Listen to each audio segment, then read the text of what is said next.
Hey, welcome back to the channel. Kids are down for a nap, so I'm going to take a few minutes to describe how I use a grid pattern to draw out my sketches to proportion.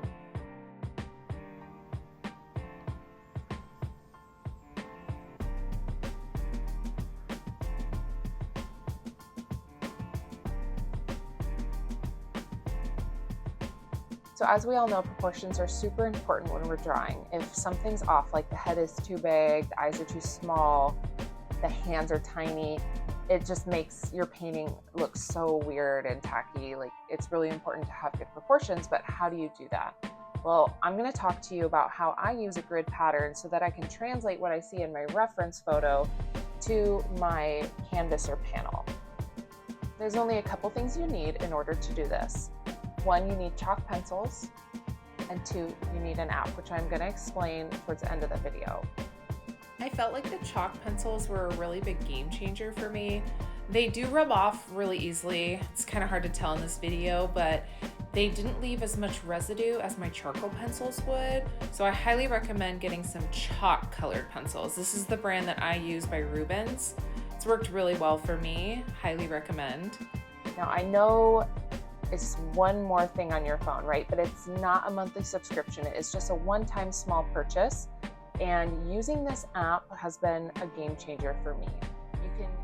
So this is the app that I was referring to. It's called Procreate, and I use the Pocket version for the iPhone. You can just upload your photo, apply a grid. You can do all sorts of other stuff on it as well, right? But since we're just talking about grids, it is so easy to upload your reference photo, crop it to size, apply the grid appropriately, and then get going with your sketch. So let me show you what that looks like in the app.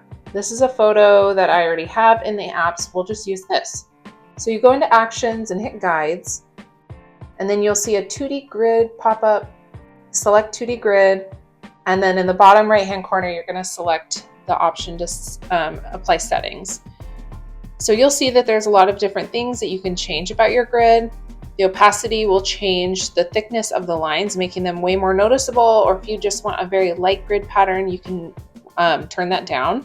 You can change the colors, whatever suits you best. The most important function is changing the size of your grid.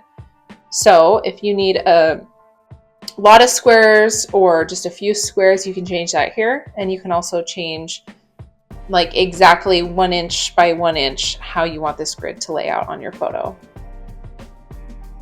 A really easy way to begin with adding a grid to a reference photo so that you can translate that to a canvas or panel is by sticking closely with the dimensions of the said canvas or panel's finished product dimensions. So if your canvas or panel is, let's say, an 8x8 square, you need to crop your photo to also be a square, and then your grid lines should be each an inch wide, and you want 8 of them.